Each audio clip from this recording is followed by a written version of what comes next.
A Assembleia Geral das Nações Unidas acabou de aprovar, com 141 votos favoráveis, 7 contrários e 32 abstenções, uma resolução que condena a Rússia, responsabilizando-a pela guerra e exigindo que ela se retire dos territórios ocupados da Ucrânia como pré-condição para uma paz justa e duradoura.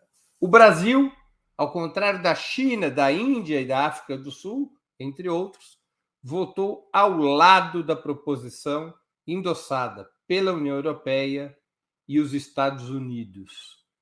Qual a avaliação de vocês a respeito? Esse voto brasileiro rompe com a neutralidade do país no conflito entre Rússia e Ucrânia?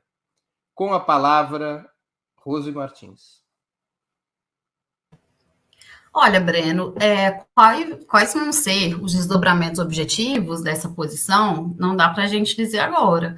Agora, eu acho que é praticamente uma aberração diplomática, estratégica e um grande equívoco do Brasil ter votado pela condenação da Rússia. Primeiro porque é irreal. A Rússia não vai sair do território que para os russos nem é mais território ucraniano de forma imediata e incondicional.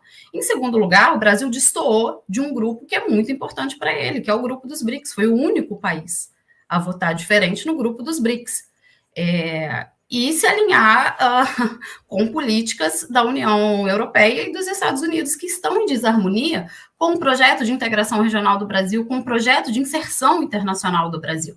Mesmo que isso signifique, e que eu acho que não significa, do ponto de vista assim, qualitativo, que esse documento vá se desdobrar em um grupo de paz.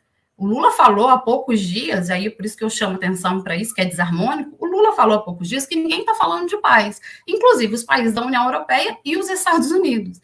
E aí o Brasil vota numa resolução que em grande parte foi decidida por esses países, e países que não estão falando de uma saída negociada. O Biden fez um discurso há poucos dias com uma retórica altíssima belicista, né, falando que não haverá vitória russa. A Rússia também, claro, subiu o nível.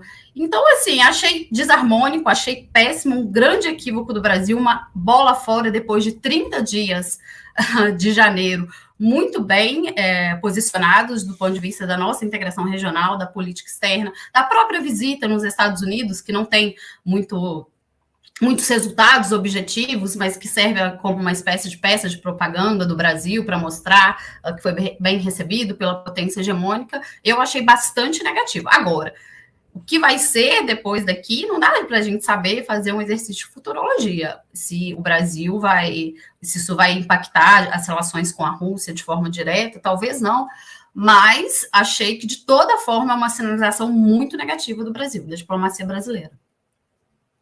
Com a palavra, Iole Ilíada. Eu achei a posição muito ruim, mas não me surpreendeu. Veja, desde o começo da semana, chegavam informações de que o Brasil estava negociando uma emenda ao texto de resolução proposto pela União Europeia. Texto que tinha uma diferença entre as anteriores, que a diplomacia brasileira e outros diplomatas sul-americanos destacavam, que era, eu até tenho aqui, para não... eu não sei se isso ficou no texto final, mas estava no texto que foi negociado, que ela exortava os países membros a redobrar o apoio para esforços diplomáticos para alcançar uma paz abrangente, justa e duradoura na Ucrânia. Veja, não é nada demais, mas pela primeira vez se incluiu o tema de conclamar dos esforços pela paz. O Brasil estava negociando uma emenda. Bom, todos nós aqui já participamos de comissões de negociação de textos coletivos com forças distintas, certamente os que nos acompanham também, e sabemos que quando você negocia uma emenda, detalhe, as notícias também davam conta de que já havia sinal verde para a inclusão dessa emenda.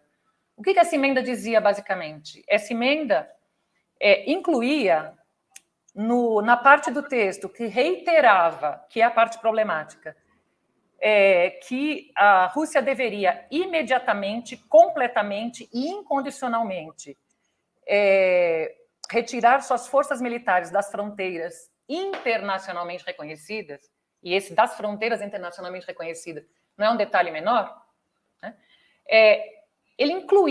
O Brasil incluiu neste parágrafo algo que dizia que se conclamava a cessação das hostilidades entre as partes. E isso foi considerado uma vitória porque se falava de hostilidade entre as partes, ou seja, subliminarmente se incluía que o lado de lá, o lado da OTAN, o lado da Ucrânia, também estaria cometendo hostilidades. Ora, a partir do momento que você negocia uma emenda, a emenda é aceita, você não vai votar contra. Isso não existe, não faz sentido. Então, eu achei ruim, mas não me surpreendeu. O que eu imagino que aconteceu? O que, pelo que eu entendi das informações que eu colhi, aconteceu. O Brasil supôs que, para se qualificar como um interlocutor desta paz, ele precisava do apoio do Ocidente e da Rússia. Só que essa conta não fecha, porque não adianta você ter apoio só de um lado e romper o apoio com o outro lado. A menos que tenha havido a menos que eles tenham combinado com os russos. Quer dizer, essa é a única hipótese. E quero terminar com isso. Hoje, os jornais também deram conta de que saiu uma entrevista, foi na agência TASS, né, a agência oficial russa, do vice-chanceler Mikhail, eu sempre esqueço o nome dele, Mikhail Galuzin. E ele teria dito, em linguagem diplomática, que a Rússia tomou nota da proposta do Brasil, que ela vê com bons olhos a posição de mediação, de equilíbrio, foi a expressão usada, que o Brasil ocupa, etc. e tal. Então, das duas, uma. Isso foi feito antes da sessão que aprovou o documento. Então, das duas, uma. Ou já havia uma conversa com a Rússia, e a Rússia estava dizendo, não, isso não vai mudar a nossa posição, a gente entende. Ou não, ou a Rússia disse isso na expectativa de que o Brasil mantivesse sua posição de neutralidade. O que, se foi essa segunda opção, seria um desastre. Mas, na verdade, é isso que está colocado. Porque, olhando de fora, e com isso eu concluo, olhando de fora, uma posição que não se abstenha, aparentemente é uma posição que se enfraquece como mediador de um conflito entre as partes. Jones Manuel com a palavra.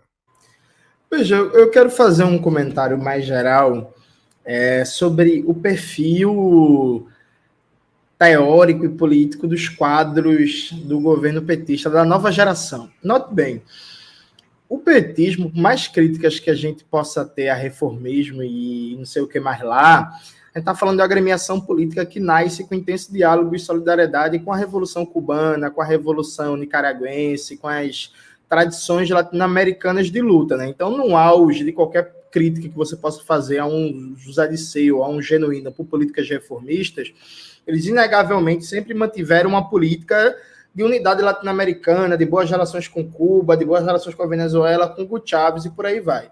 Tem uma nova geração de dirigentes, de lideranças e de quadros políticos petistas que não tem essa tradição e tem uma postura muito cosmopolita e pró-ocidente. Para mim, o maior símbolo deles é o Fernando Haddad.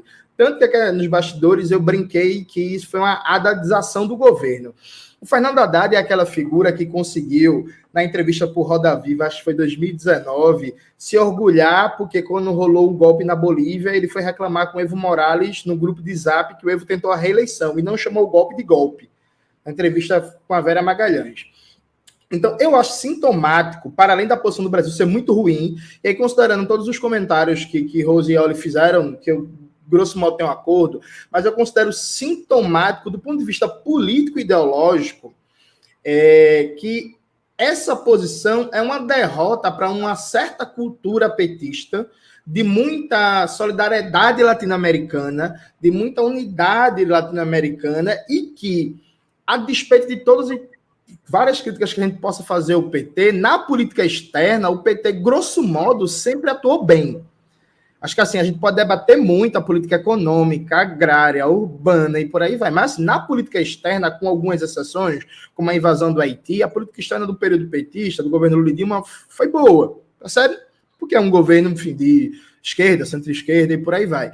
Esse sinal, ele é muito negativo do ponto de vista de configuração política e ideológica desse governo.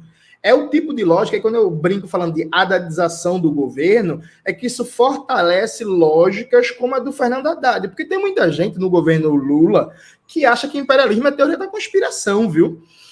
Que acha que a Lava Jato foi um detalhe, que Sérgio Moro não seguiu a lei, o Estado de Direito não leu o Barão de Montesquieu, o espírito das leis, e que agora as instituições funcionam, e que está tudo certo, que os Estados Unidos são parceiros, que os Estados Unidos não querem se apropriar da Amazônia, e que não existe OTAN, que não existe complexo industrial militar, que a gente não está cercado de bases militares dos Estados Unidos, que não existe sabotagem, assassinato, espionagem, por aí vai. Então, eu acho, como um saldo, destacar um ponto que acho que não teve devida atenção, eu acho isso como sinalização de disputa dentro do governo muito ruim. Eu acho que isso fortalece a ala Haddad, por assim dizer, dentro do governo e dentro do petismo de maneira mais geral. Muito bem.